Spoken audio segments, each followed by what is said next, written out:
Sudanese strike takes out Ukrainian forces in Darfur. This story is a bit strange to me because I least expected this. So according to this report, there are Ukrainian mercenaries fighting in Ukraine. Well, there have been multiple reports from many African countries, especially in the Sahel, about Ukrainian, weapons, but not forces. Even during UN General Assembly meeting, Mali complained about this. They said most of the weapons that the European Union and NATO is giving to Ukraine, the Ukrainians are selling these weapons to terrorist groups in the Sahel. But when it comes to mercenary, this is a bit strange to me. Well, let's go into the details of the story. Okay. Ukrainian mercenaries destroyed in Darfur. Sudanese Ministry of Defense reported the elimination of foreign specialists supporting the Rapid Support Forces rebels. During combat operation in Darfur, Sudan, area, unit of Sieve Infantry Division of Sudanese Army eliminated a group of foreign mercenaries, including Ukrainian specialists who were acting on the side of Western-backed rebel formation Rapid Support Forces, which is the RSF. Well, those of you who are familiar with what is happening in Sudan, so you probably heard about RSF numerous times. Okay, let's continue. According to Sudan Ministry of Defense, during the offensive operation on the besieged city of El Fasher, the capital of North Darfur, the rebels suffered heavy losses on personnel and equipment.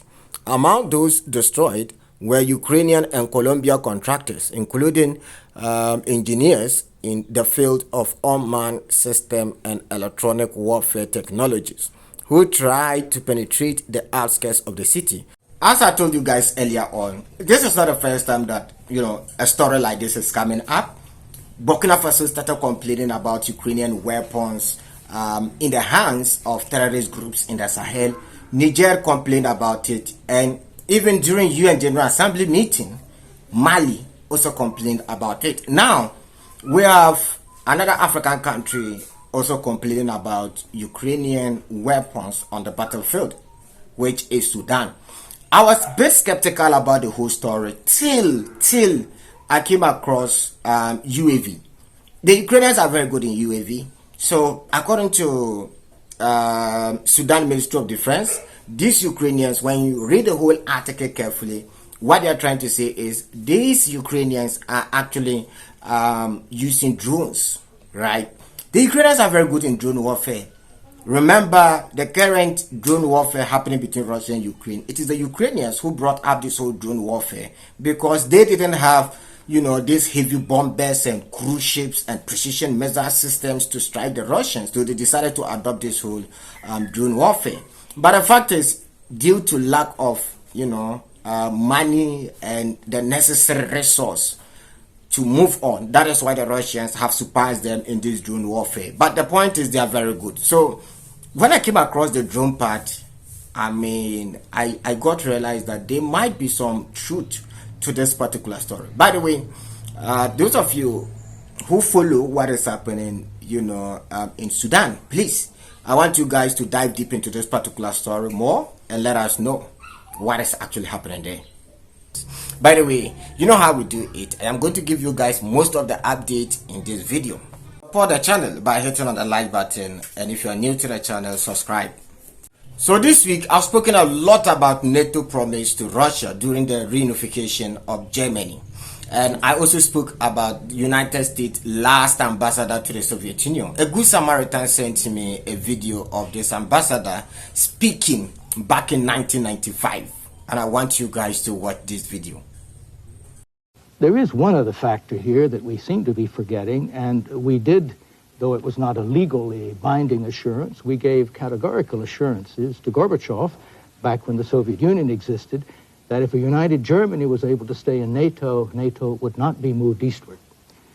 And, I think that the current Russian government is very clear. So we would be, but that assurance was given to the Soviet Union. That is right. It is not a legally binding, but it was, you might say, a geopolitical deal. from the horse's own mouth. They continue to deny that they never said it anywhere, that, they wouldn't expand NATO eastward. But let's think about it critically. Let's even assume that they never said it. What is the purpose of NATO today? I want to understand. The whole purpose of NATO was to combat against Soviet Union threat. The Soviet Union is no more. Russia has got nothing to do with the Soviet Union again. So why does NATO exist today? In fact, during the collapse of the Soviet Union, Russia was even weak. Russia was no more a threat to anybody. You cannot fight any war without good economy. And clearly, Russia's economy collapsed, during the collapse of the Soviet Union. So why were they expanding NATO eastward? It's a question that we continue to, ask up to date. And why does NATO exist till date?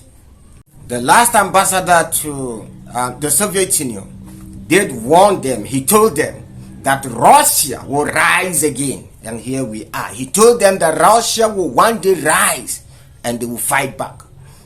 So many academians, even in the West, were against it. They spoke against it during NATO expansion.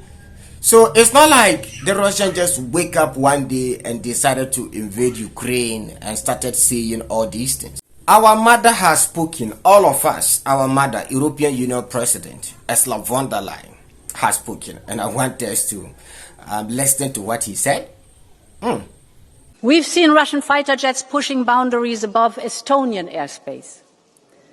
And we have seen a number of drones in the skies above Europe causing disruption at our airports.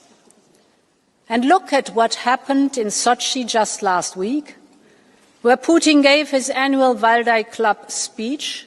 We should listen very carefully to his words. He put the blame on Europe for his continued war of aggression in Ukraine. He crowed about what he coined as the cracks of the edifice of Europe and the shaken unity within our union.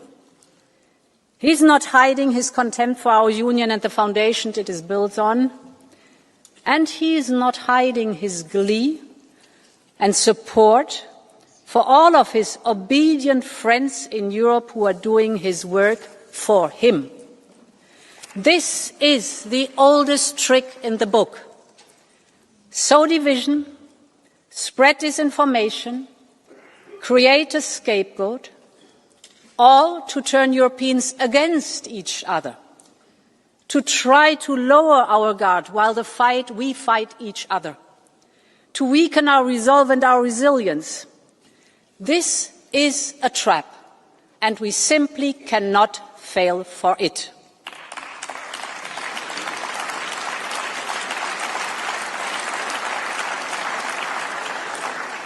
The strongest message we can send instead is that of unity. Whether we are working on our defense readiness, or building our democracy shield, on boosting our competitiveness, or on creating quality jobs for all in today's modern economy, this is what we need to focus on. And this is what myself and the entire college here by my side want to work on with this House. So I spoke about the Valdai Summit on this platform, and that is why I continue to tell you guys that you have to subscribe to the channel and make sure to hit on the like button. So the Putin Valdai Summit, I read what Vladimir Putin said on this platform for all of you. By the way, for the sake of those who are not here, I think let us touch on what Vladimir Putin said. Now, Ursula von der Leyen said Vladimir Putin is kind of like happy. He spoke about the cracks in the European Union. Whatever Vladimir Putin said, I'm confused. What did he say that is not true? Madam Ursula von der Leyen, is European Union united today? European Union continued to buy a lot of oil and gas from the Russians. Whilst some of your members are against it, some are still buying from Russia. In fact, the European Union continued to criticize other countries, but you still buy from Russia. Now, during the Vada summit, there is one important thing that Vladimir Putin spoke about, which I was expecting, what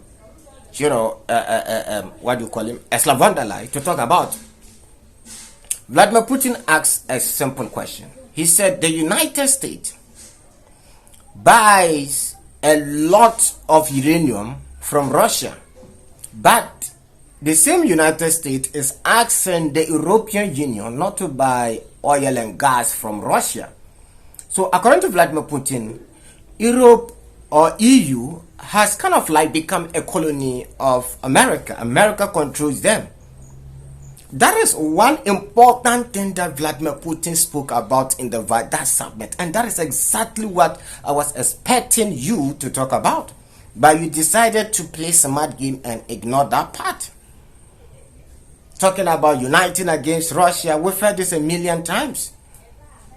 The fact is, you don't have what it takes to combat against the Russians. Even in NATO, I've read multiple articles from American media houses, the Washington Post.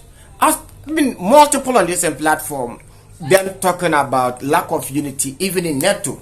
For example, when Russia fighter jets invaded NATO airspace in Estonia and Romania, right? Especially in Poland. Yes, Poland and Estonia. Yes, these are the two biggest ones. When you look at the response from these NATO countries, you could realize that these guys are not united. For example, Poland and Estonia were like, let's shoot down Russian fighter jets. Germany was totally against it. Germany said, we shouldn't dare shoot down Russian fighter jets. During the UN General Assembly meeting, France also said, don't touch Russian fighter jets. So you could see lack of unity even in NATO. So whatever Putin spoke about in the Vada summit about the cracks in European Union, he was 100% right. All of you united your forces just to make sure that you bring Russia down. But the fact is, you failed absolutely completely. You were not able to bring them down. So what exactly did Putin say that he's lying? I just want to understand. By the way, let's get to the next story. You know how we do it. If you watch the video till the last and type Timo360 in the comment section. And if you have not yet subscribed, please subscribe and make sure to hit on the like button. Thank you very much for watching the video once again. I really appreciate each and every one of you, your effort. Shalom. See you guys in the next episode.